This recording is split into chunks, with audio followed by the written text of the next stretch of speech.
লকডাউনের তৃতীয় দিনে রাজধানীতে কমেছে গাড়ি চলাচল, কাঁচা বাজারে ভিড়ে স্বাস্থ্যবিধি উপেক্ষা, বাড়ছে ঝুঁকি।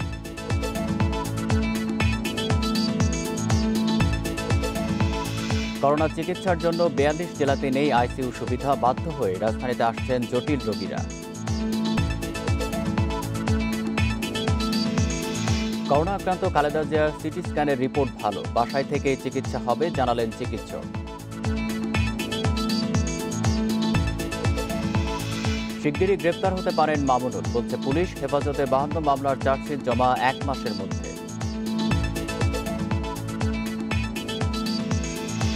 বিশ্বে করোনা একদিনে প্রায় ১৪,০০০ জনের মৃত্যু, ভারতে ২৪ ঘন্টায় ২,১৬,০০০ শনাক্তের রেকর্ড।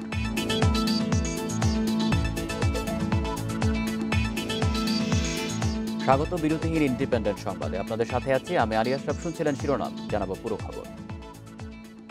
করোনা সংক্রমণ ঠেকাতে কঠোর লকডাউনের তৃতীয় দিনে সরকারি ছুটি থাকায় রাজধানীতে গাড়ি চলাচল কিছুটা কমেছে। তবে চেকপোস্টে আইনশৃঙ্খলা বাহিনীর তৎপরতা আগের মতোই রয়েছে। নগরের বিভিন্ন সড়কে সকালে বেশ কিছু সিএনজি চলতে দেখা গেছে। এছাড়া অল্প কিছু রিকশা ও সাইকেলও চলাচল করছে। বাইরে চলাফেরার ক্ষেত্রে মুভমেন্ট পাস আছে কিনা তা দেখতে চাইছেন পুলিশ। না থাকলে জিজ্ঞাসাবাদ করে পরিচয় নিশ্চিত হওয়ার পর তাদের ছেড়ে দেওয়া হচ্ছে। গণপরিবহন না থাকায় জরুরি প্রয়োজনে বের হওয়া অনেকে পায়ে হেঁটে গন্তব্যে যাচ্ছেন। তবে অনেকেই মানছেন না স্বাস্থ্যবিধি। আইনশৃঙ্খলা বাহিনী বলছে, সরকারের প্রজ্ঞাপন বাস্তবায়নে লকডাউনের এই ধারাবাহিকতা ধরে রাখা হবে।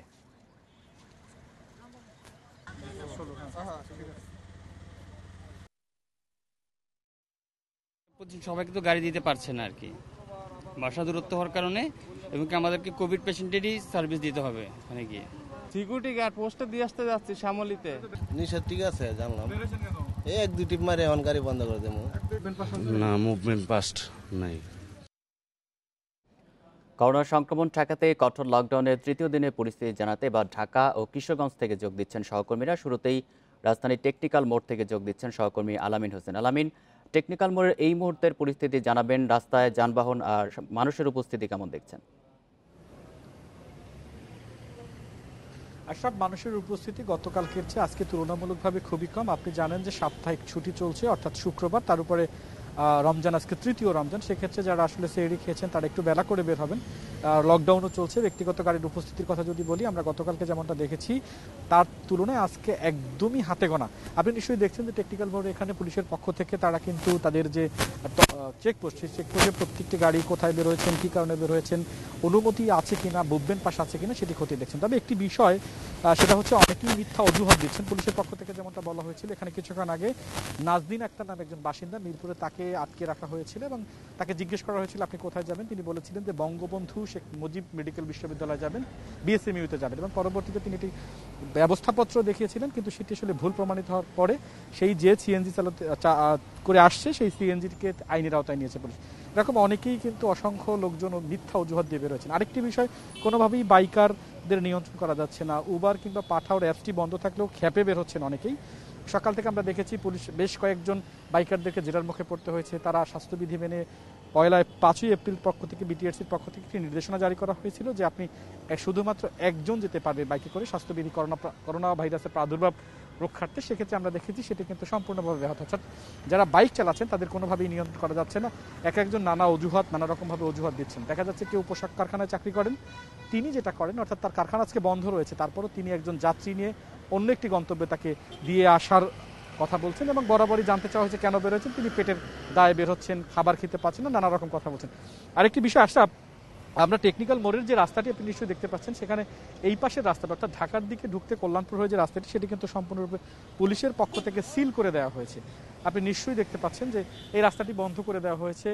মূল রাস্তায় রিক্সা চলাচল করতে দেওয়া হচ্ছে না। যদি কোনো রোগী থেকে থাকে, অর্থাৎ আপনি জানেন এখানে বেশ কয়েকটি হাসপাতাল রয়েছে, বেসরকারি থেকে সরকারি হাসপাতাল রয়েছে, সেক্ষেত্রে যদি কোনো রোগী থেকে থাকে তাদেরকে রিক্সা অ্যালাউ করছে। এর বাইরে যদি কেউ রিক্সা নিয়ে মূল সড়কে প্রবেশ করার চেষ্টা করছেন, তখন তাদেরকে আসলে বের করে দেওয়া হচ্ছে, অর্থাৎ তাদেরকে ঘুরিয়ে দেওয়া হচ্ছে, উল্টো দিকে ঘুরিয়ে দেওয়া হচ্ছে। মূল সড়কে কোনোভাবেই রিক্সা চলাচল করতে দেওয়া হচ্ছে না। যদিও এই দিকটা আপনি জানেন যে শ্রমিকদের থাকার বেশ কয়েকটি কারখানাও রয়েছে, পোশাক কারখানা রয়েছে, যার কারণে সকালবেলা আমরা দেখেছি বেশ কয়েকজন শ্রমিক হেঁটে, অর্থাৎ যারা শ্রমিক তারা তো কারখানার আশেপাশেই থাকেন, তারা তাদের অফিস করছেন। আপনি জানেন যেহেতু রমজান চলছে সামনে, সেই ক্ষেত্রে বাড়তি অর্থাৎ ওভার টাইমের কাজ কেউ করছেন। তবে বাইকারদের কথা যেটি বলছি, তাদেরকে আসলে তারা নানান অজুহাতে কেউ ঘুরতে বেরিয়ে হয়েছেন, কেউ অন্য কোথাও যাচ্ছেন, নানাভাবে আসলে পুলিশকে খুব বেগ পেতে হচ্ছে বাইকারদের নিয়ন্ত্রণ করার ক্ষেত্রে। তারা আসলে কোনো নির্দেশনা, নিষেধাজ্ঞা বা মুভমেন্ট পাসের কোনো নিয়ে রাস্তায় কোনো কিছু নিয়েই রাস্তায় বের হননি। আশরাফ। আলামিন, আপনি থাকবেন আমাদের সাথে। আমরা এবার কিশোরগঞ্জের পরিস্থিতি জানবো, সেখান থেকে আমাদের সাথে যুক্ত হচ্ছেন সহকর্মী শাহজাহান সাজু। সাজু, কিশোরগঞ্জে লকডাউন কার্যকরের চিত্র কেমন দেখছেন, আর করোনা স্বাস্থ্যবিধি বিষয়ে সাধারণ মানুষ কতটা সচেতন? যে আপনি যেমনটি বলছিলেন, করোনা স্বাস্থ্যবিধির বিষয়ে সাধারণ মানুষের যে মানে মানা না মানার বিষয়টি আমি যদি আপনাকে বলি, তো আপনার কিশোরগঞ্জ জেলা শহর, একটা মফস্বল শহর, কিশোরগঞ্জ জেলা শহরের যে মানে একটু সামাজিকতা মেনটেন করে বা যারা একটু সচেতন মানুষ, তারাই শুধু এই বিষয়টি নিয়ে মানে একটু আলোচনা করে বা বাইরে বের হলে মাস্ক পরে বা ধরেন স্বাস্থ্যবিধি মেনে চলার একটু চেষ্টা করেই থাকেন। কিন্তু আমি যদি আপনাকে কিশোরগঞ্জের 13টি উপজেলার পরিপূর্ণ চিত্রটা একটু আমি আমার মানে কথার মাধ্যমে তুলে ধরি, তো এই 13টি উপজেলার মানে ওই যে প্রত্যন্ত উপজেলাগুলিতে আমরা যদি যাই বা আমি গিয়েছি, আমি দেখেছি সেখানে আসলে এই স্বাস্থ্যবিধির বিষয়টি মানা হচ্ছে না। মানে স্বাস্থ্যবিধি বিষয়টি তারা মানছেন না। এই বিষয়ে আসলে প্রশাসনের কতটুকু কি করার আছে আমি মানে যদি বলি, তো প্রশাসন যথেষ্ট চেষ্টা করছেন। প্রশাসন মানে মাইকিং করছেন, প্রশাসন ভ্রাম্যমাণ ওই আদালত বসাচ্ছেন, প্রশাসন জরিমানা করছেন। তারপরেও মানুষের মধ্যে আসলে ওই যে নিজেদের যে সচেতনতা বা নিজেদের উদ্যোগে যে স্বাস্থ্যবিধি মেনে চলা, এই বিষয়টি আসলে হয়ে উঠছে না। আর লকডাউন পরিস্থিতির বিষয়ে আজকে কঠোর লকডাউনের ৩য় দিন। সকাল আমি 8:30টায় এই কিশোরগঞ্জ জেলা শহরের এই কালীবাড়ি মোড়ে এসেছি। আমি যদি আপনাকে এই রাস্তাটার একটু চিত্রটা তুলে ধরি, এটা শহরের প্রধান মানে চত্বর। এখানে আসলে মানে গণপরিবহন বলতে কিশোরগঞ্জের যে গণপরিবহন মানে ব্যাটারি চালিত অটোরিকশা দিয়ে মানুষ যাতায়াত করে, এটাই এখানের প্রধান বাহন। তো এই বাহন চলছে। মানুষজন যাতায়াত করছে। এই অটোরিকশাগুলি চলছে এই সারাক্ষণ। আর মানে মানুষ, তবে হ্যাঁ, এতটুকু হয়েছে যে আপনার ওই মানে মাস্ক মানুষ এখন মানে শহর অঞ্চলে পড়ছে। আগের চেয়ে একটু বেশি পড়ছে। মানে হ্যাঁ, 100% না হলেও মানে মানে পড়ছে, মানুষ একটু সচেতন হচ্ছে। ঢাকা এবং কিশোরগঞ্জ থেকে জানাচ্ছেন আমাদের সহকর্মীরা। এর আগে লকডাউনের ২য় দিনে কারখানা, ব্যাংক ও বিভিন্ন অফিস খোলা থাকায় সড়কে ছিল মানুষের বাড়তি উপস্থিতি। গণপরিবহন না চলায় কর্মস্থলে পৌঁছাতে ভোগান্তিতে পড়েছেন অফিসকামীরা। অবশ্য গণপরিবহন ছাড়া প্রায় সব ধরনের যানবাহনই চলতে দেখা গেছে রাজধানীতে। পুলিশের মুভমেন্ট পাস পাওয়া নিয়েও ভোগান্তির অভিযোগ করেছেন অনেকে। রাজধানীর গাবতলী বাসস্ট্যান্ড, সাভার, গাজীপুরের গার্মেন্টস শিল্প সংশ্লিষ্ট বেশিরভাগ মানুষ চলাচল করে এই রুট দিয়ে। তবে লকডাউনের ২য় দিনে এই রুটের নিষেধাজ্ঞার বাইরে থাকা গার্মেন্টস ও ব্যাংক কর্মকর্তাদের ব্যক্তিগত গাড়ির ভিড় সামলাতে হিমশিম পুলিশ। পাস ছাড়াই অবাধে অফিস আইডি কার্ড দেখে চিকিৎসক, পোশাক শ্রমিক ও ব্যাংক কর্মকর্তাদের যাতায়াতের সুযোগ দিচ্ছে পুলিশ। যে গাড়িগুলো চলার কথা লকডাউন উপলক্ষে সেই গাড়িগুলো চলবে, ব্যাংকের গাড়ি, অন্যান্য গাড়িগুলো, চিকিৎসা ক্ষেত্রে গাড়িগুলো। তবে এর বাইরে মুভমেন্ট পাস ছাড়া যারা বের হয়েছেন তাদের হয় ফিরিয়ে দেওয়া হচ্ছে, নতুবা আনা হচ্ছে আইনের আওতায়। যাত্রী হলে তাদেরকে নামিয়ে দেওয়া হয়, নামিয়ে দিয়ে রিক্সা 2 ঘন্টা 3 ঘন্টার জন্য রিক্সা বা রিক্সা আমাদেরকে আটকে সাজা দেওয়া হয়। গতকালকে অনেক কড়াকড়ি ছিল, তুলনামূলকভাবে আজকে একটু কম। যেদিকে যায় সেদিকে খালি ইনকাম কম। যদিও সার্ভার জটিলতায় পাস না পাওয়ার অভিযোগ করেছেন অনেকে। পাসের জন্য বারবার অ্যাপ্লাই করতেছি, বাট সার্ভারটা বারবার ফেল করতেছে। আমি তো জানি না স্যার, আমার তো জানি না, আমি আজকে প্রথম তো বাইরে এসেছি এই কারণে। পুলিশ বলছে প্রজ্ঞাপন অনুযায়ী কাজ করছেন তারা। তবে বাইরে বের হওয়া মানুষ নানা অজুহাত দেয়ায় তাদের সামলাতে লকডাউন কার্যকর করতে বেগ পেতে হচ্ছে তাদের। জরুরি সার্ভিসে কারা অন্তর্ভুক্ত হবেন, আমরা 18 ক্যাটাগরির মানুষের তালিকা কিন্তু আমরা পৌঁছে দিয়েছি। এখন সমস্যা হচ্ছে কি, অনেক জায়গাতেই এই পরিচয়টা শনাক্ত করা নিয়ে সন্দেহের সূত্রপাত হচ্ছে। লকডাউনের প্রথম দিন পহেলা বৈশাখের ছুটি থাকায় সবকিছু বন্ধ ছিল, ফলে মানুষ ঘর থেকে বেরো হয়েছিল কম। তবে ২য় দিনে ব্যাংক, শেয়ার বাজার, গার্মেন্টস সহ বিভিন্ন শিল্প প্রতিষ্ঠান খোলা। তাই রাস্তায় গাড়ির সংখ্যা বাড়ার পাশাপাশি মানুষের উপস্থিতিও চোখে পড়ার মতো। রিশাদ হুদা, ইন্ডিপেন্ডেন্ট নিউজ, ঢাকা। করোনা সংক্রমণের এই মুহূর্তে দেশের চিকিৎসা খাতের সবচেয়ে বড় সংকটের নাম আইসিইউ। করোনা রোগীদের চিকিৎসার জন্য 64 জেলার মধ্যে 42 জেলাতে নেই কোনো আইসিইউ সুবিধা। ফলে করোনা আক্রান্ত জটিল রোগীরা চলে আসছে ঢাকায়। 10 মাস আগে প্রধানমন্ত্রী সব জেলা হাসপাতালে আইসিইউ স্থাপনের নির্দেশ দিলেও তা বাস্তবায়ন হয়নি। করোনায় আক্রান্ত রোগীর জন্য আইসিইউ প্রয়োজন হলে আটকে উঠছেন স্বজনরা, অসহায় হয়ে ছুটছেন এই হাসপাতাল থেকে অন্য হাসপাতালে। ঢাকায় একটি আইসিইউ এখন সোনার হরিণ। খোদ স্বাস্থ্য অধিদপ্তরের দেয়া তথ্য মতে সারা দেশে আইসিইউ শয্যার ভয়াবহ সংকট। করোনার জন্য নির্ধারিত হাসপাতালের ৪২ জেলাতে নেই আইসিইউ। ঢাকা বিভাগে করোনা রোগীর জন্য আইসিইউ সুবিধা নেই ৭ জেলাতেই। এছাড়া ময়মনসিংহ বিভাগে ৩টি, চট্টগ্রাম বিভাগে ৭টি, রাজশাহী বিভাগে ৬টি, বরিশাল বিভাগে ৫টি, রংপুর বিভাগে ৬টি, খুলনা বিভাগে ৬টি এবং সিলেট বিভাগে ২ জেলায় নেই আইসিইউ। জেলার পেশেন্টরা যারা গুরুতরভাবে অসুস্থ হচ্ছে তারা সব রাজধানীতে চলে আসছে এবং রাজধানীতে কিন্তু আইসিইউ ব্যবস্থা নাই, হাইফ্লো নেজাল ক্যানুলার সমস্যা আছে, সুতরাং এই মৃত্যুর হার বেড়ে গেছে। গত বছর জুন মাসে প্রধানমন্ত্রী শেখ হাসিনা দেশের প্রতিটি জেলা হাসপাতালে আইসিইউ স্থাপনের নির্দেশ দিয়েছেন, তবে স্বাস্থ্য বিভাগ তা বাস্তবায়ন করতে পারেনি। এখান থেকে খুব অতি শীঘ্র যদি উত্তরণ না হয় তাহলে আমাদের মৃত্যুর হার এরকম বাড়তেই থাকবে এবং খুব শোচনীয় অবস্থা হবে আমাদের চিকিৎসা ব্যবস্থা। স্বাস্থ্য অধিদপ্তর বলছে আইসিইউ সংকট দ্রুত সমাধানের চেষ্টা চলছে। আইসিইউ বেড দিলেই তো হবে না, সেটা যেখানে যাবে সেখানে স্থাপন করার ফ্যাসিলিটিস থাকতে হবে এবং এইগুলি ব্যবহার করারও এক্সপার্ট পারসন প্রয়োজন হবে। জেনারেল হাসপাতালে আইসিইউ ফ্যাসিলিটিস নাই, এই সমস্ত জেনারেল হাসপাতালে আইসিইউ ফ্যাসিলিটি ডেভেলপমেন্ট করার জন্য এডিবির অর্থায়নে এবং ইউনিসেফের অর্থায়নে এটা কাজ প্রক্রিয়াধীন। এটা হয়তো খুব যত তাড়াতাড়ি সম্ভব এগুলি প্রক্রিয়া শুরু হবে। বর্তমানে কেন্দ্রীয় ঔষধাগারে 278টি আইসিইউ শয্যা রয়েছে। চাহিদাপত্র পেলে সব আইসিইউ পাঠিয়ে দেওয়া হবে বলে জানিয়েছে কর্তৃপক্ষ। তবে জনবল সংকট থেকেই যাবে। Mahmudul Hasan, independent news, Dhaka. এ নিয়ে আরও জানাতে চট্টগ্রাম ও সুনামগঞ্জ থেকে যোগ দিচ্ছেন সহকর্মীরা। শুরুতেই চট্টগ্রাম থেকে যোগ দিচ্ছেন সহকর্মী ইফতেখার ফয়সাল। ইফতেখার, চট্টগ্রামে করোনা চিকিৎসার সার্বিক পরিস্থিতি কেমন দেখছেন, আর লকডাউন ঘোষণার পরে সাধারণ মানুষের মধ্যে সচেতনতা কিছুটা বেড়েছে কিনা?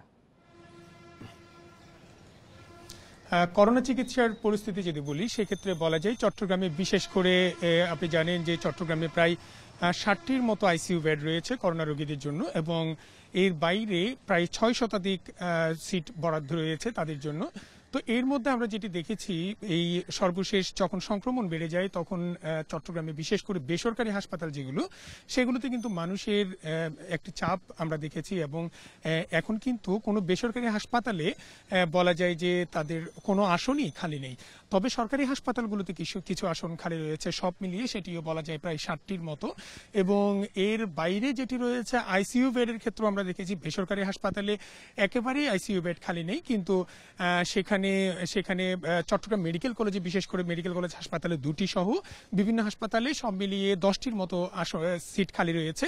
তো সেই ক্ষেত্রে আমরা জিজ্ঞেস করেছিলাম যে অনেকেই তো আইসিইউ বেড চাচ্ছেন, সেক্ষেত্রে তাদেরকে দেয়া হচ্ছে না কেন। তারা বলেছেন মূলত যে আইসিইউ বেডগুলো এখন খালি আছে সেগুলো হচ্ছে কোনো রোগীর পরিস্থিতি যদি খুবই অবনতি হয় সেক্ষেত্রে জরুরি ক্ষেত্রে ব্যবহারের জন্য এই আইসিইউ বেডগুলো খালি রাখা হয়েছে, কিন্তু সেই যদি জরুরি অবস্থার বিবেচনা করা হয় তাহলে বলা যায় যে এখন আইসিইউ বেডও খুব একটা খালি নেই। যদিও এখানকার যারা স্বাস্থ্য কর্মকর্তা রয়েছেন তারা কিন্তু এই আইসিইউ বেড যে খালি থাকা নিয়ে খুব বেশি গুরুত্ব দিচ্ছেন না। তারা বলছেন মূলত করোনা সংক্রমিত আক্রান্ত যারা রয়েছেন তাদের জন্য মূলত সবচেয়ে বেশি দরকার সেটি হচ্ছে অক্সিজেন এবং হাই ফ্লো নাজাল ক্যানুলা। তো এই বিষয়টি নিশ্চিত করার জন্য তারা মূলত বিভিন্ন হাসপাতালগুলোতে কাজ করে যাচ্ছেন। তবে সরকারি হাসপাতালগুলোতে আসলে তারা বলেছেন যে এখন যেহেতু কিছু আসন খালি রয়েছে, যদি সেক্ষেত্রে সামনে যদি সেই ক্ষেত্রে আরো রোগীর চাপ বাড়ে সেক্ষেত্রে চট্টগ্রামের বিশেষ করে হোলি ক্রিসেন্ট হাসপাতাল এবং রেলওয়ে হাসপাতাল, সেই 2টি হাসপাতাল এখন খালি রয়েছে, সেগুলোতেও কিন্তু করোনা রোগীদেরকে ভর্তি করা হবে এবং সেখানে 159টি সাধারণ বেড এবং 10টি আইসিইউ বেড প্রস্তুত আছে বলে আমাদেরকে এখানকার জেলা স্বাস্থ্য কর্মকর্তা জানিয়েছেন। তো এই ছিল ইফতেখার, আপনি থাকবেন আমাদের সাথে। আমরা এবার সুনামগঞ্জের পরিস্থিতি জানবো, সেখান থেকে আমাদের সাথে যুক্ত আছেন সহকর্মী জাকির হোসেন। জাকির, সুনামগঞ্জে জটিল করোনা রোগীদের চিকিৎসার ক্ষেত্রে কি ধরনের ব্যবস্থা নেওয়া হচ্ছে? দেখুন সুনামগঞ্জে কিন্তু আমি আপনাকে বলি সুনামগঞ্জে কিন্তু যে করোনার যে পরীক্ষা কেন্দ্র অর্থাৎ ল্যাব এটা এখন পর্যন্ত স্থাপন করা হয় নাই, যার ফলে কিন্তু সুনামগঞ্জের মানুষ কিন্তু যে নমুনা দিতে কিন্তু একটু অনাগ্রহী। কারণ আপনি জানেন সুনামগঞ্জ একটি হাওর অধ্যুষিত জেলা। এই সুনামগঞ্জের মানুষ যে বিভিন্ন উপসর্গ নিয়ে যে নমুনা পরীক্ষা করার জন্য সুনামগঞ্জ সদর হাসপাতালে যে সহ বিভিন্ন যে উপজেলা সদর হাসপাতালগুলোতে তাদের যে স্যাম্পল দেওয়া হয়, এই স্যাম্পল কিন্তু সুনামগঞ্জ থেকে সিলেটে নিয়ে যাওয়া হয়, তারপর সিলেট থেকে পরীক্ষা করে ফলাফল দেওয়া হয়। এতে অনেকটা বিলম্ব হয়েছে, যার ফলে আমরা দেখেছি সুনামগঞ্জের মানুষের মধ্যে আসলে যে করোনার উপসর্গ নিয়ে বসে থাকলেও তারা কিন্তু আসলে নমুনা দিতে খুব একটা আগ্রহী হচ্ছেন না। খুব বেশি সমস্যা দেখা দিলে তারপরে আমরা দেখেছি তারা নমুনা দিতে যাচ্ছে, আর সেই নমুনার ফলাফলও কিন্তু অনেকটা দেরিতে আসছে। এই যতক্ষণে নমুনার ফলাফল আসে ততক্ষণে কিন্তু একটা রোগী আর সেই উপসর্গ থাকে না, আমরা এমনটা দেখেছি। আর এখন পর্যন্ত যে সমস্ত করোনার রোগী শনাক্ত করা হয়েছে তাদের জন্য সুনামগঞ্জ সদর হাসপাতালে একটি পুরাতন ভবন রয়েছে, সেই পুরাতন ভবন পুরোটাই কিন্তু আইসোলেশন সেন্টার হিসেবে করা হয়েছে। গত প্রথম ধাপের যে করোনা প্রথম ধাপ থেকে আমরা দেখেছি এখন পর্যন্ত সেই আইসোলেশন সেন্টার এখনো রয়েছে। আর আসলে এই যদি সুনামগঞ্জে যদি করোনা শনাক্ত করার ল্যাব থাকতো তাহলে কিন্তু নমুনা দিতে আগ্রহী হতো এবং আরো শনাক্ত করা হতো। তো সার্বিকভাবে বলা যায় এই ছিল আমার কাছে সুনামগঞ্জের করোনার সর্বশেষ খবরাখবর। চট্টগ্রাম এবং সুনামগঞ্জ থেকে জানাচ্ছিলেন আমাদের সহকর্মীরা। রাজধানী এভারকেয়ার হাসপাতালে সিটি স্ক্যান করানো হয়েছে করোনা আক্রান্ত বিএনপি চেয়ারপারসন খালেদা জিয়ার।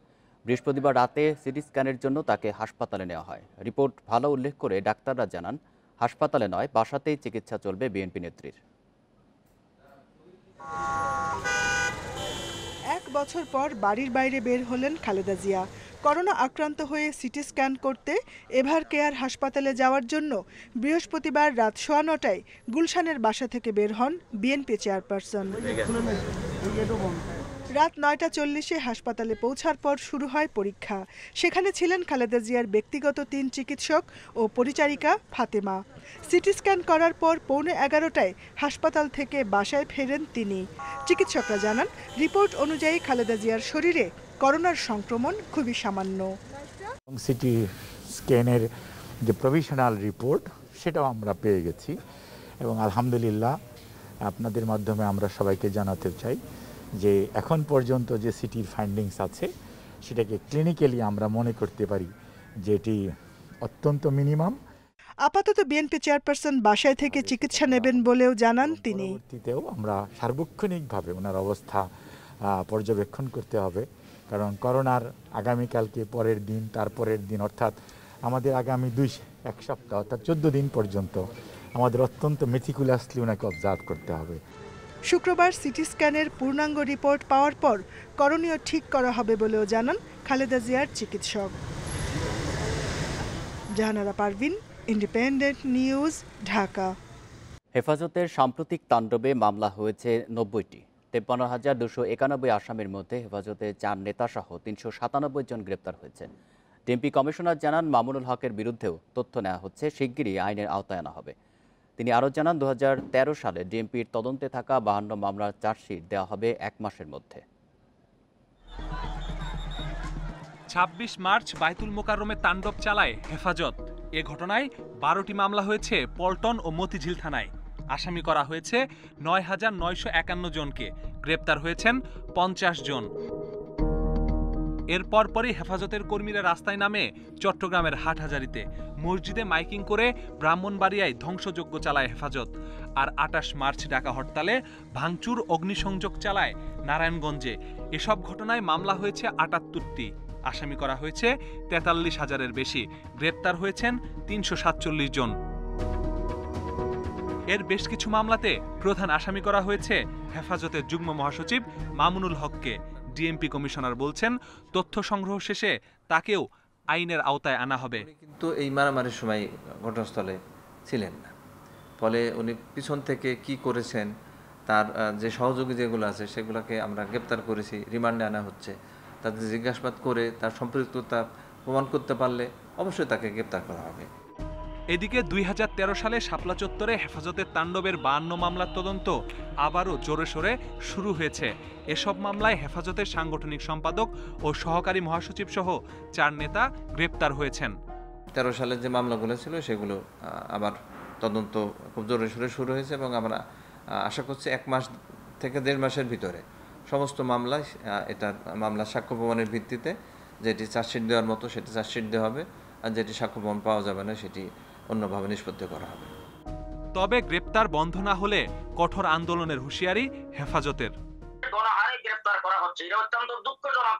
আমরা হেফাজতে ইসলাম একবারে এত নিরহ নয় যে আমরা কোনো কর্মসূচি দিতে পারবো না। এই অবস্থা যদি হইতেই থাকে, আমাদের পিঠ যদি দেওয়ালে ঠেকে যায়, তাহলে অবশ্যই আমরা কঠোর কর্মসূচি দিতে বাধ্য হব।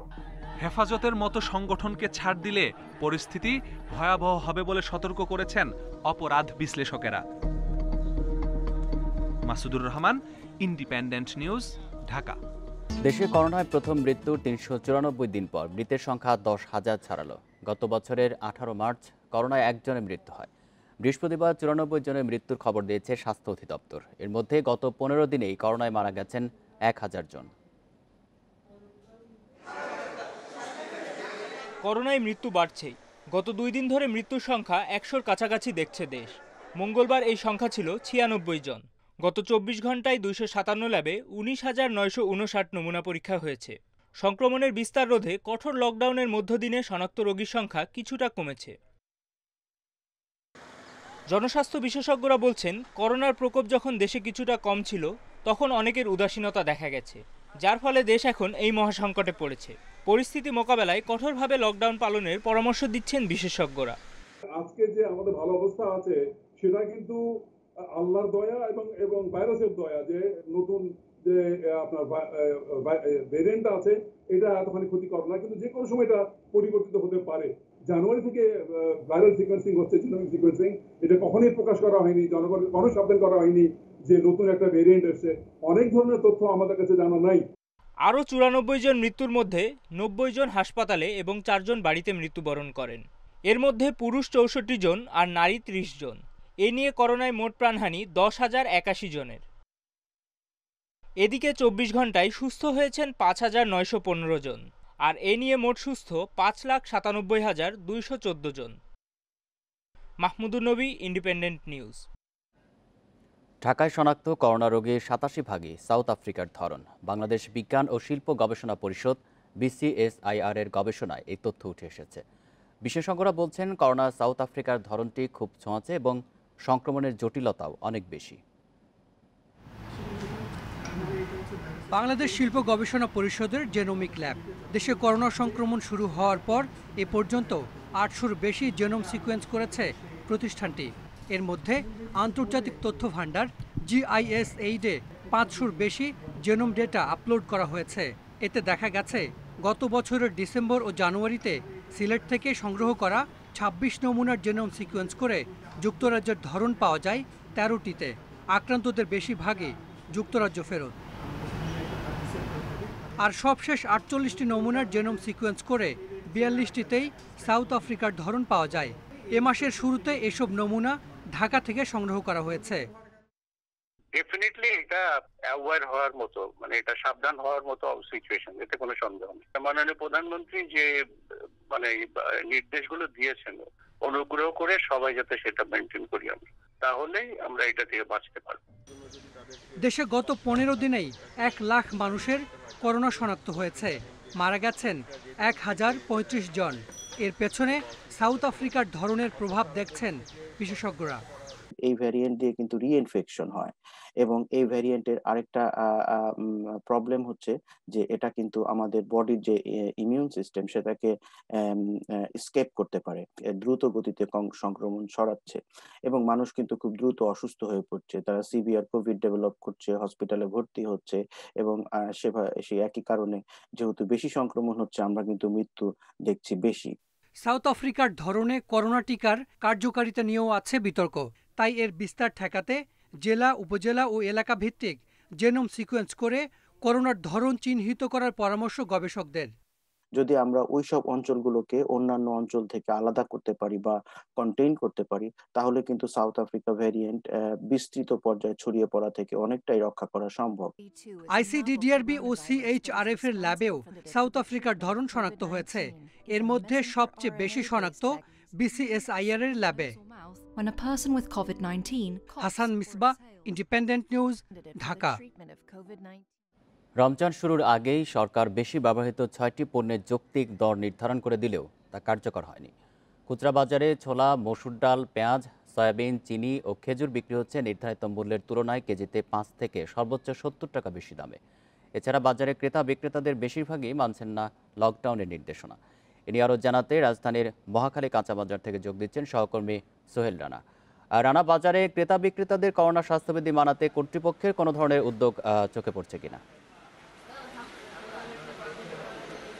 হ্যাঁ, আমরা এসেছি রাজধানীর মহাখালীর কাঁচা বাজারে। এই কাঁচা বাজারে আমরা সকাল 9টা থেকে মূলত সরকারের নির্দেশনা অনুযায়ী এই বাজারটি খোলা হয়েছে এবং এখানে আসলে এখন পর্যন্ত ক্রেতার সংখ্যা খুবই কম। কারণ হচ্ছে যেহেতু 9টা থেকে বাজার খুলে দেওয়া হয়েছে, সেহেতু এখন পর্যন্ত তেমনভাবে যারা ক্রেতা রয়েছেন তারা কিন্তু আসেনি। তবে যারা বিক্রেতা রয়েছেন তারা সবগুলো পণ্য নিয়ে তারা এখন উপস্থিত হয়েছেন এবং এখানে যে স্বাস্থ্যবিধির ব্যাপারটি যেটি বলা হচ্ছে সেটি হচ্ছে এখানে ক্রেতার সংখ্যা, যারা বিক্রেতা রয়েছেন তারা বলছেন যে এখন করোনার এই সময়টাতে আসলে তাদের বিক্রি অনেক কমে গিয়েছে। কারণ হচ্ছে ক্রেতা এই বাজারে এখন ওইরকম আসছেন না। এবং আমরা দেখেছি আজকে যদি আমরা বাজার দরের কথা যদি চিন্তা করি, সেহেতু আমরা দেখেছি সবগুলো পণ্যই মোটামুটি কিছুটা কমের দিকে। যেমন গতকাল আমরা দেখেছি শসা বিক্রি হয়েছিল 120 টাকা পর্যন্ত, তবে আজকে দেখেছি 60 থেকে 70 টাকার মধ্যে শসা বিক্রি হচ্ছে।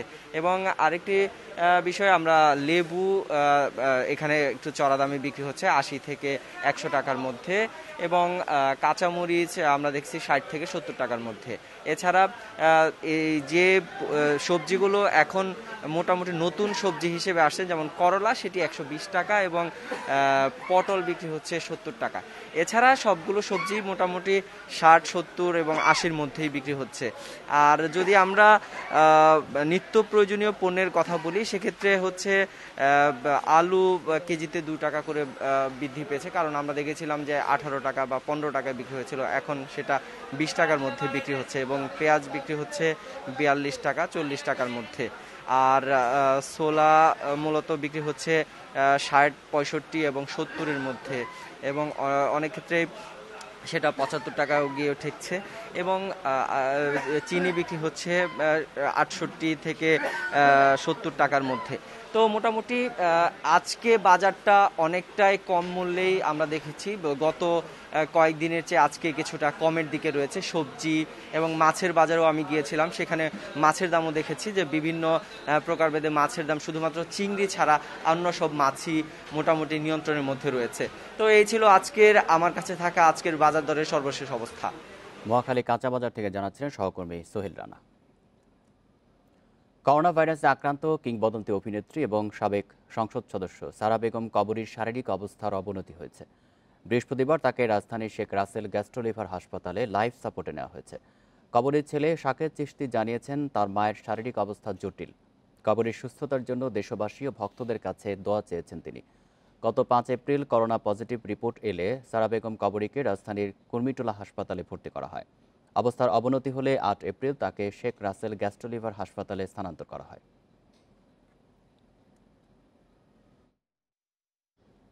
করোনায় বিশিষ্ট জনদের মৃত্যুর মিছিল বাড়ছেই। দ্বিতীয় ধাপের সংক্রমণে প্রায় প্রতিদিনই আসছে কোনো বিশিষ্ট ব্যক্তির মৃত্যুর খবর। রাজনীতিবিদ, সংসদ সদস্য, শিক্ষাবিদ, চিকিৎসক, ব্যবসায়ী, সাংবাদিক, পুলিশ কে নেই এই মৃত্যুর মিছিলে। মহামারী নির্মমভাবে জাতির কাছ থেকে কেড়ে নিচ্ছে এই বিশিষ্ট জনদের। দেশে প্রথম করোনা শনাক্ত হয় গত বছরের 8 মার্চ। এর 10 দিন পর মারা যান প্রথম ব্যক্তি। বৃহস্পতিবার মারা গেলেন 94 জন। এ নিয়ে 1 বছরে মৃত্যুর সংখ্যা ছাড়িয়ে গেল 10,000। সিলেট ওসমানী মেডিকেল কলেজ হাসপাতালের মেডিসিন বিভাগের সহকারী অধ্যাপক ডাক্তার মঈনুদ্দিন মারা যান গত বছরের 15 এপ্রিল। এরপর একে একে দীর্ঘ হতে থাকে চিকিৎসকদের মৃত্যুর তালিকা। এ পর্যন্ত করোনা কেড়ে নিয়েছে 141 জন চিকিৎসককে। করোনায় মারা যাওয়া রাজনীতিবিদদের মধ্যে আছেন আওয়ামী লীগের প্রেসিডিয়াম সদস্য মোহাম্মদ নাসিম, সাবেক স্বরাষ্ট্রমন্ত্রী সাহারা খাতুন, সিলেটের সাবেক মেয়র বদরউদ্দিন আহমদ কামরান, সাবেক বিদ্যুৎ প্রতিমন্ত্রী আনোয়ারুল কবির, বিএনপির সাবেক মন্ত্রী শাহজাহান সিরাজ, সাবেক ডেপুটি স্পিকার শওকত আলী এবং সাবেক এমপি মকবুল হোসেন। ব্যবসায়ী ও শিল্পপতিদের মধ্যে করোনায় মারা গেছেন যমুনা গ্রুপের প্রতিষ্ঠাতা নুরুল ইসলাম বাবুল, আব্দুল মোনেম গ্রুপের চেয়ারম্যান আব্দুল মোনেম, এসালম গ্রুপের পরিচালক মোর্শেদ আলম, পার্টেক্স গ্রুপের চেয়ারম্যান এম এ হাশেম, চা শিল্পের ব্যবসায়ী আজমত মঈন সহ আরও অনেকে। করোনায় মৃত্যুর মিছিলে আছেন শিক্ষাবিদ, সাংবাদিক, আইনজীবী, অভিনেতারাও। গত বছর বিশিষ্ট শিক্ষাবিদ doctor Anisuzzaman, Far East International ইউনিভার্সিটির উপাচার্য ডক্টর নাজমুল করিম, সাংবাদিক ও সাংস্কৃতিক ব্যক্তিত্ব কামাল লোহানী, অভিনেতা ও নাট্যজন আলী জাকের এবং অ্যাটর্নি জেনারেল মাহবুবে আলমের প্রাণ কেড়ে নিয়েছে মরণব্যাধি করোনা। এবছরও প্রাণ হারিয়েছেন সঙ্গীতশিল্পী মিতা হক, সাংবাদিক হাসান শাহরিয়ার সহ অনেক পেশাজীবী। সবশেষ 14 এপ্রিল একই দিনে মারা গেলেন বাংলা একাডেমির সাবেক মহাপরিচালক শামসুজ্জামান খান ও সাবেক আইনমন্ত্রী আব্দুল মতিন খসরু। দ্বিতীয় ধাপের সংক্রমণ আরও বেশি নিষ্ঠুরভাবে অভিভাবক শূন্য করে দিচ্ছে দেশকে। কাজী শামীম হাসান, ইন্ডিপেন্ডেন্ট নিউজ, ঢাকা। শনিবার থেকে প্রবাসী কর্মীদের জন্য চালু হচ্ছে বিশেষ ফ্লাইট। সিঙ্গাপুর ছাড়াও যাওয়া যাবে মধ্যপ্রাচ্যের 4টি দেশে। বেসামরিক বিমান চলাচল কর্তৃপক্ষের চেয়ারম্যান জানান, ভ্রমণকারীকে অবশ্যই করোনা সনদ থাকতে হবে। বৃহস্পতিবার রাতে আন্তঃমন্ত্রণালয়ের এক অনলাইন বৈঠকে এই সিদ্ধান্ত নেওয়া হয়। করোনার দ্বিতীয় ঢেউ মোকাবিলায় আবারও লকডাউন দেয় সরকার। বন্ধ করা হয় অভ্যন্তরীণ ও আন্তর্জাতিক বিমান চলাচল, ফলে আটকা পড়েন অনেক প্রবাসী শ্রমিক। বেসরকারি বিমান চলাচল কর্তৃপক্ষের চেয়ারম্যান জানান, শনিবার থেকে সিঙ্গাপুর, সৌদি আরব, সংযুক্ত আরব আমিরাত, ওমান ও কাতারে চালু হচ্ছে বিশেষ ফ্লাইট। 17 তারিখের থেকে এই 5টা দেশে স্পেশাল ফ্লাইট গুলোর মাধ্যমে আমাদের যারা চাকরির সন্ধানে যাচ্ছিলেন তারা যেতে পারবেন। আমরা এগুলোকে যে নরমাল শিডিউলের যে ফ্লাইট গুলো ছিল এগুলোকে আমরা তাদের আবেদনের প্রেক্ষিতে আমরা স্পেশাল ফ্লাইট করে দিচ্ছি, যাতে কোভিড এর লকডাউনের কারণে তো আমাদের নরমাল ফ্লাইট বন্ধ। তিনি জানান, ফ্লাইট পরিচালনা করা হবে শুধু ঢাকা থেকেই। 20 এপ্রিলের মধ্যে 100 ফ্লাইট পরিচালনা করা হবে বলেও জানান তিনি। ওইসব দেশ থেকে যারা আসবেন, যদি আমরা ডিসকারেজ করছি এখন, কারণ আমাদের দেশের পরিস্থিতির কারণে, বাট যারা একান্তই আসতে হবে তাদেরকে পিসিআর টেস্ট নেগেটিভ এবং কোয়ারেন্টাইন ফ্যাসিলিটিস কনফার্ম করে এসে ঢাকাতে 14 দিন ইনস্টিটিউশনাল কোয়ারেন্টাইনে থাকতে হবে। পরিস্থিতি বিবেচনা করে পরবর্তী সিদ্ধান্ত নেওয়া হবে বলেও জানান বেবি চক chairman. Sajjad Hossain, independent news, Dhaka. রাজধানীর উত্তরখানে মাদক ব্যবসায়ীদের হামলায় সাইফুল ইসলাম নামের এক ব্যক্তি আহত হয়েছেন। তিনি একটি জাতীয় দৈনিকের সাংবাদিকের বাবা। বৃহস্পতিবার রাতে বাসায় ফেরার পথে হামলার শিকার হন তিনি। সাইফুল ইসলামের ছেলে নুরুল আমিন হাসান জানান, উত্তরখানের আক্তার টেক মসজিদ থেকে নামাজ শেষে বাসায় ফেরার পথে এলাকার চিহ্নিত 2 মাদক ব্যবসায়ী তার বাবার গতিরোধ করে। এক পর্যায়ে লাঠিসোঁটা দিয়ে তারা সাইফুল ইসলামকে আঘাত করলে তিনি গুরুতর আহত হন। পরে তাকে উদ্ধার করে ঢাকা মেডিকেল কলেজ হাসপাতালে চিকিৎসা দেওয়া হয়। এই ঘটনায় উত্তরখান থানায় মাদক ব্যবসায়ীদের বিরুদ্ধে মামলা হয়েছে। গোপালগঞ্জের মুকসুদপুর উপজেলার মোচনা ইউনিয়নের বিশেষ 2টি গ্রাম আইকদিয়া পাইকদিয়া। এই গ্রাম দুটির অধিকাংশ মানুষের পেশায় নাকি মানুষ ঠকানো। মানুষ ঠকানোর এই কাজকে স্থানীয়রা বলে চোট দেয়া, আর সংঘবদ্ধ এই চক্রকে বলা হয় চোট পার্টি। এই মানুষ ঠকানো অর্থ দিয়ে অনেকেই গড়ে তুলেছে প্রাসাদ, বাড়ি, গাড়িসহ বিপুল সম্পদ। কেরামত আলী অল্প দিনে বেশি লাভের আশায় জীবনের সব সঞ্চয় তুলে দিয়েছেন কয়েকদিনের চেনাজানা এক রিকশা চালকের হাতে। বিনিময়ে পাওয়ার কথা ছিল 86 লাখ টাকার বৈদেশিক মুদ্রা, কিন্তু তিনি যে ততক্ষণে প্রতারণার ফাঁদে আটকে গেছেন তা বিন্দু পরিমাণও টের পাননি। সে আমাকে বলে যে $100 8টি বান্ডিল আছে, যার বাজার মূল্য বাংলাদেশি প্রায় 86 লাখ টাকা। আমি যদি তাকে 20 লাখ টাকা দেই, সে আমাকে পুরো ডলারটাই দিয়ে দিবে। কেরামত আলীর মতো এই ব্যক্তিও একই প্রতারণার শিকার, তবে ঘটনা কিছুটা ভিন্ন। সীমান্ত পিলারের গল্প শুনিয়ে তার কাছ থেকে চক্রটি হাতিয়ে নিয়েছে 12 লাখ টাকা। আমি এত বোকা হব কল্পনাও করিনি। সে বলেছিল এই ম্যাগনেট পিলারের দাম কোটি কোটি টাকা। এই 2 ব্যক্তি যে প্রতারক দলের শিকার, তাদের বাড়ি গোপালগঞ্জের মুকসুদপুরের আইকদিয়া পাইকদিয়া গ্রামে। গ্রাম দুটির 50% মানুষই কোনো না কোনো প্রতারণার সাথে জড়িত। প্রতারণার অর্থে গ্রামে গড়ে তোলা হয়েছে আলিশান অট্টালিকা। এই প্রতারণা সেটা অনেক সময় ডলার দেখিয়ে করে, স্বর্ণের লোভ দেখিয়ে করে, অনেক সময় ম্যাগনেটের কথা বলে। এরকম চক্রের এক একজনের বিরুদ্ধে 4টা 5টা 7টা 10টা ওয়ারেন্টও আছে। আপনি গেলে দেখতে পাবেন যে তাদের বাড়িতে সুরম মট্টলিকা। আইন শৃঙ্খলা বাহিনী বলছে দেশের চোটপাটিগুলোর বেশিরভাগেরই বাড়ি এই উপজেলায়। বিভিন্ন প্রতারক দলের নেতৃত্বে আছে ফারুক মোল্লা, মিজান মেম্বার, খন্দকার নাসির, জাহাঙ্গীর, মহসিন, ইকরাম, সৈকত এলাহি জাহাঙ্গীর ও আলমগীর তালুকদার। এখানে বোধহয় আমাদের প্যানাল প্রভিশনটা একটু বাড়াতে হবে, প্লাস এটাকে নন বেইলেবল করতে হবে, নাহলে আমাদের যে অনেকেই এই সহজ সরল লোকগুলোকে প্রতারণা করছে। আইন শৃঙ্খলা বাহিনীর অভিযান বাড়ানোর পাশাপাশি নিজেদের লোভ সংবরণ করা বেশি জরুরি বলে মনে করেন সিআইডি প্রধান। Abdullah Al Rafi, independent news, Dhaka. নরসিংদীতে 2 মোটরসাইকেলের সংঘর্ষে 2 জন নিহত হয়েছে। বৃহস্পতিবার রাত 10টার দিকে সদর উপজেলার নজরপুরে শেখ হাসিনা সেতুর কাছে এই দুর্ঘটনা ঘটে। নিহতরা হলেন মোটরসাইকেল আরোহী আরিফুল ইসলাম ও মুকিত আশকারী। দুজনই শহরের উত্তর সাটিরপাড়া মহল্লার বাসিন্দা। পুলিশ জানিয়েছে, রাতে তারাবি নামাজ শেষে এক বন্ধুকে নিয়ে ঘুরতে বের হন আরিফুল। মোটরসাইকেলে করে শেখ হাসিনা সেতু পার হওয়ার সময় নজরপুর এলাকায় পৌঁছালে বিপরীত দিক থেকে আসা অপর একটি মোটরসাইকেলের সঙ্গে সংঘর্ষ হয়। এতে 2 মোটরসাইকেলের 2 আরোহী গুরুতর আহত হন। তাদের উদ্ধার করে নরসিংদী সদর হাসপাতালে নিয়ে গেলে চিকিৎসক আরিফুল ইসলামকে মৃত ঘোষণা করেন। আর উন্নত চিকিৎসার জন্য ঢাকায় নেওয়ার পথে মারা যান মুকিত আশকারী।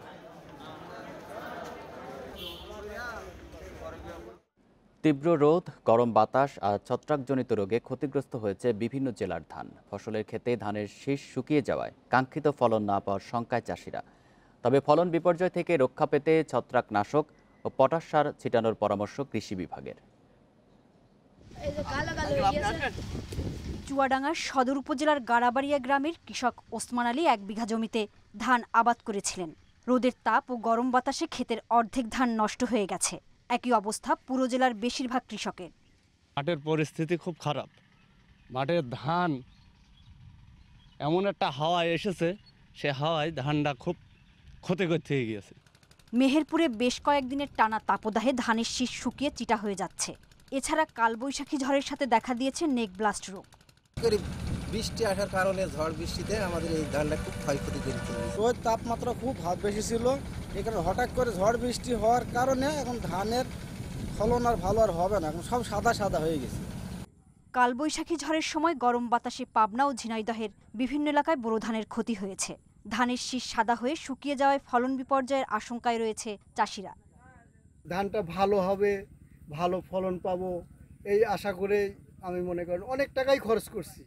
তবে জমিতে 3 ইঞ্চি পরিমাণ পানি জমিয়ে রাখা এবং পরিমাণ মতো পটাশ সার ছিটানোর পরামর্শ দিচ্ছে কৃষি অফিস। এখন যেটা অন্যতম করণীয়, ধানের জমিতে সার্বক্ষণিক 2 থেকে 3 ইঞ্চি পরিমাণ পানি জমায় রাখতে হবে। তো এখন যেহেতু আর সার দেওয়ার সুযোগ নেই, সেক্ষেত্রে পটাশ, যেটা আমরা পটাশ সার, এটা গুলিয়ে লিটারে 7 থেকে 10 গ্রাম হারে গুলিয়ে স্প্রে করে দিলে এই অবস্থা থেকে কিছুটা পরিত্রাণ পাওয়া যায়। এদিকে সাতক্ষীরায় ক্ষেতে ব্লাস্ট রোগের প্রাদুর্ভাব হয় সময়ের আগেই ধান কাটছেন চাষিরা। সোহেলি জাহান, ইন্ডিপেন্ডেন্ট নিউজ ডেস্ক। গ্যাস সংকটে ভুগছেন নরসিংদীর আবাসিক এলাকার বাসিন্দারা। প্রায় 4 মাস ধরে ঠিকমতো গ্যাস সরবরাহ না পাওয়ায় বিকল্প ব্যবস্থায় কাজ চালাচ্ছেন তারা। তিতাস গ্যাস কর্তৃপক্ষের কাছে বারবার অভিযোগ জানিয়েও প্রতিকার না পেয়ে ক্ষুব্ধ নরসিংদীবাসী। 5 বছর ধরে প্রতি শীত মৌসুমে গ্যাসের চাপ কমে যায় নরসিংদী শহরে। এ ভোগান্তি চলে অন্তত 3 মাস। সাধারণত গ্রীষ্মের শুরুতে পরিস্থিতি স্বাভাবিক হলেও এবার ভোগান্তি কমেনি। শহরের ভেলানগর, বিলাসদী, সাটিরপাড়া সহ বিভিন্ন এলাকায় প্রায় সারাদিনই থাকে না গ্যাসের চাপ। তাই বাধ্য হয়ে সিলিন্ডার গ্যাস, কাঠসহ বিকল্প জ্বালানির জন্য বাড়তি অর্থ গুনতে হচ্ছে গ্রাহকদের। তিতাস গ্যাস কর্তৃপক্ষের কাছে বারবার অভিযোগ করলেও কোনো ব্যবস্থা নেওয়া হয়নি বলে অভিযোগ ভুক্তভোগীদের। সরকার তো আমাদের কাছ থেকে বিলটা ঠিকই নিতেছে, কিন্তু আমরা সেই সন্ধ্যার পরে কারেন্ট গ্যাস আসে, তাও আধা ঘন্টা 1 ঘন্টা। সেই লাকড়িতে রান্না করে ধোয়া মোয়া দিয়ে আমার চোখে সমস্যা হয়ে গেছিল। যে ভোর 5টা পর থেকে গ্যাস একবারে কমতে থাকে, 6টার পরে গ্যাস থাকেই না। দুপুর বেলাও মনে করেন চুলা ধরানোই যায় না। অনেকবার অফিসে গেছি, অফিসে বলা হয়েছে তেমন কোনো ইয়ে নাই, বলে দরখাস্ত দিলে হবে কি, দরখাস্ত দিয়ে তদবির করবে না, কাজ করবে না। বাখরাবাদ সিদ্ধিরগঞ্জ গ্যাস সঞ্চালন লাইনের সংস্কার কাজের জন্য এই ভোগান্তি উল্লেখ করে কর্তৃপক্ষ বলছে, কাজ শেষ হলে ভোগান্তি অনেকটাই কমে আসবে। বাকরাবাদ সিদ্ধিরগঞ্জ লাইন যে পিকিং করতেছে বড় 30 ইঞ্চি লাইনটা বন্ধ হয়ে যাওয়াতে এটা সব নেটওয়ার্কের সব জায়গায় চাপের সমস্যা। এটা শেষ হয়ে গেলে আস্তে আস্তে পেশা স্বাভাবিক হয়ে যাবে। নরসিংদীতে তিতাসের আবাসিক গ্রাহকের সংখ্যা প্রায় 25,000। Independent news desk. বিশ্বে একদিনে করোনায় মারা গেছে 13,700-র বেশি মানুষ। নতুন শনাক্ত হয়েছে 8 লাখের বেশি। এর মধ্যে শুধু ভারতেই শনাক্ত হয়েছে 2 লাখের বেশি নতুন রোগী। এ নিয়ে বিশ্বে করোনায় মোট প্রাণহানি ছাড়ালো 29,98,000। এ পর্যন্ত আক্রান্ত 13,96,00,000 বেশি। টানা কয়েকদিনের মতো বৃহস্পতিবারও সর্বোচ্চ মৃত্যু হয়েছে ব্রাজিলে। মারা গেছে 3,700-র বেশি মানুষ। সেখানে নতুন রোগী মিলেছে 80,000। ভারতে 24 ঘন্টায় মারা গেছে প্রায় 1200 মানুষ। যুক্তরাষ্ট্রে মৃত্যু হয়েছে 878 জনের। এদিকে বৃহস্পতিবার ইউরোপে করোনায় মোট প্রাণহানি 10 লাখ ছাড়িয়েছে বলে জানিয়েছে বিশ্ব স্বাস্থ্য সংস্থা। সেখানে প্রতি সপ্তাহে 16 লাখ মানুষ করোনা আক্রান্ত হচ্ছে বলেও জানায় সংস্থাটি।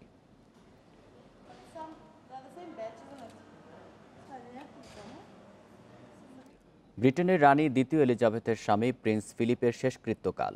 উইন্ডসরে অনুষ্ঠিত হতে যাওয়া সংক্ষিপ্ত পরিসরের এই আয়োজনে উপস্থিত থাকবেন মাত্র 30 জন অতিথি।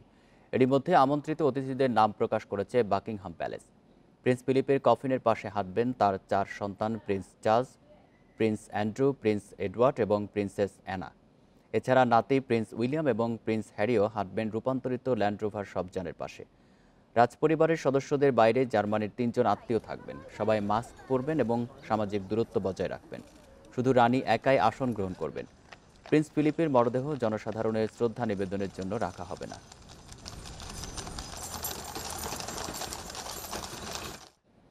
করোনা আক্রান্ত আকরাম খানকে হাসপাতালে ভর্তি করা হয়েছে। তার অবস্থা স্থিতিশীল। তারপরও সতর্কতামূলক ব্যবস্থা হিসাবে বৃহস্পতিবার দুপুরে তাকে হাসপাতালে নেওয়া হয়। গত 10 এপ্রিল করোনা পজিটিভ হন আকরাম খান। এরপর থেকে বাসাতেই চিকিৎসা নিচ্ছিলেন বিসিবি পরিচালক ও জাতীয় ক্রিকেট দলের সাবেক অধিনায়ক। আকরাম খানের ফুসফুস 30 ভাগ সংক্রমিত হয়েছে। অবস্থার অবনতি যাতে না হয় সেই সতর্কতায় তাকে বাংলাদেশ স্পেশালাইজড হাসপাতালে ভর্তি করা হয়। তার বাসার অন্যদের কোভিড পরীক্ষা করা হলেও সবার রিপোর্ট নেগেটিভ এসেছে। শ্রীলঙ্কায় 3 দিনের কোয়ারেন্টাইন পর্ব শেষে প্রথমবার অনুশীলন করেছে টিম বাংলাদেশ। বাজে সময় কাটিয়ে কামব্যাকের সুযোগ দেখছেন সাইফ হাসান। সবশেষ উইন্ডিজ সিরিজে উপেক্ষিত হলেও দলের সাথে থাকাটা কাজে দিয়েছে মনে করেন সাইফ। শ্রীলঙ্কার কন্ডিশন বুঝতে তাকিয়ে আছেন প্রস্তুতি ম্যাচের দিকে। 3 দিন পর মিলল মুক্তির স্বাদ।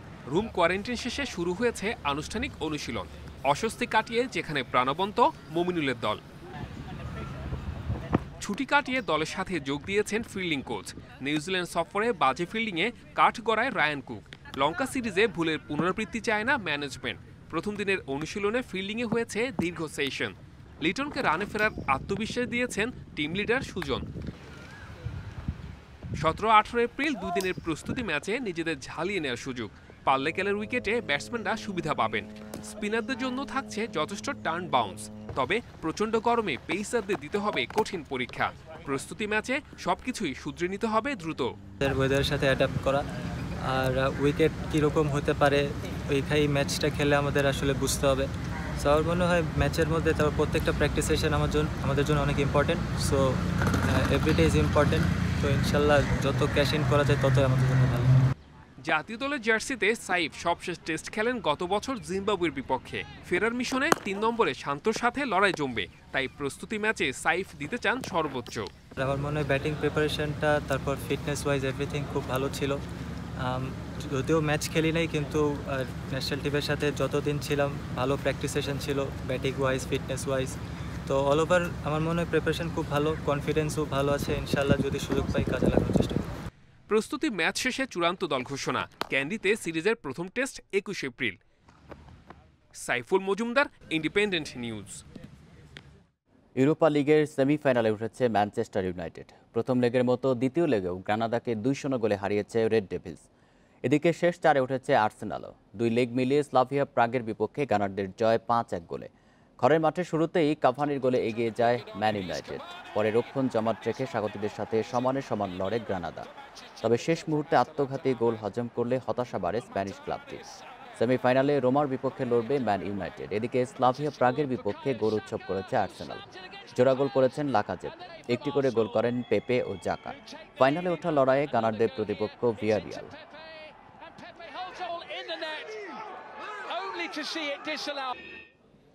যুদ্ধবিধ্বস্ত আফগানিস্তানে এখন সবচেয়ে বড় বিনোদন ঘুড়ি ওড়ানো। তালেবান আমলে দেশটিতে নিষিদ্ধ ছিল শত বছরের এই ঐতিহ্য। গত 2 দশকে রক্তক্ষয়ী যুদ্ধের দুঃসহ স্মৃতি ভুলতে ঘুড়িকেই বেছে নিয়েছে এখানকার মানুষ। 20 বছরের গৃহযুদ্ধ, জঙ্গি তৎপরতা আর অর্থনৈতিক মন্দায় জর্জরিত আফগানিস্তান জুটেছে 2020 সালে বিশ্বের সবচেয়ে অসুখী দেশের তকমাও। আকাশে ওরা রং বেরঙের এসব ঘুড়ি দেখে বোঝার উপায় নেই দেশটিতে এখনও যুদ্ধ পরিস্থিতি। রাজধানী কাবুলের উপকণ্ঠে হজনবী পাহাড়ে চলছে এই অনানুষ্ঠানিক ঘুড়ি উৎসব, যেখানে ঘুড়ি উড়াতে এসেছেন বিভিন্ন এলাকার কয়েকশো মানুষ। সঙ্গী হয়েছে পরিবার। ঘুড়ি ওড়ানো দারুণ অভিজ্ঞতা। এটি আমাদের যুদ্ধ সংঘাত, প্রিয়জন হারানোর কষ্ট ভুলে ভালো সময় কাটাতে সাহায্য করে। আফগানিস্তানে ঘুড়ি ওড়ানোর ঐতিহ্য 100 বছরেরও বেশি পুরনো। ঘুড়ি সেখানে পরিবর্তনের প্রতীক, তবে নিষিদ্ধ ছিল তালেবান শাসনামলে। সম্প্রতি আবারও শুরু হয়েছে ঘুড়ি ওড়ানোর সংস্কৃতি। রং বেরঙের ঘুড়ি, সাজানো নাটায় আমাদের অনেক আনন্দ দেয়। এখানে সব বয়সী মানুষই ঘুড়ি ওড়াতে পছন্দ করে। কাবুলের বাসিন্দাদের জন্য এটি এখন সবচেয়ে বড় বিনোদন। প্রতি সপ্তাহে ছুটির দিনে এই পাহাড়ে ঘুড়ি ওড়াতে ভিড় জমান নানা বয়সী মানুষ। বসন্ত ও শরৎকালেই সবচেয়ে বেশি ঘুড়ি ওড়ে এখানকার আকাশে। খরচ কম বলে সব শ্রেণীর মানুষই ওড়াতে পারে ঘুড়ি, মেতে উঠতে পারে আনন্দে। আশরাফ শুভ, ইন্ডিপেন্ডেন্ট নিউজ। সংবাদ শেষ করব, তার আগে শিরোনামগুলো জানিয়ে দেব আরও একবার। লকডাউনের 3য় দিনে রাজধানীতে কমেছে গাড়ি চলাচল। কাঁচা বাজারে ভিড়ে স্বাস্থ্যবিধি উপেক্ষা, বাড়ছে ঝুঁকি।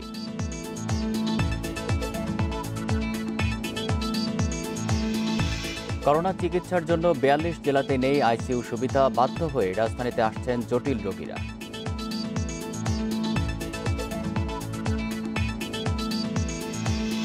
করোনা আক্রান্ত খালেদা জিয়ার সিটি স্ক্যানের রিপোর্ট ভালো, বাসায় থেকে চিকিৎসা হবে জানালেন চিকিৎসক।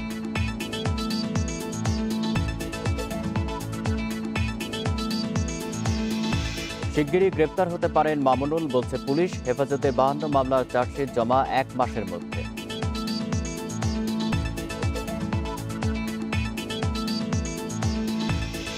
বিশ্বে করোনায় একদিনে প্রায় 14,000 জনের মৃত্যু। ভারতে 24 ঘন্টায় 2,16,000 শনাক্তের রেকর্ড।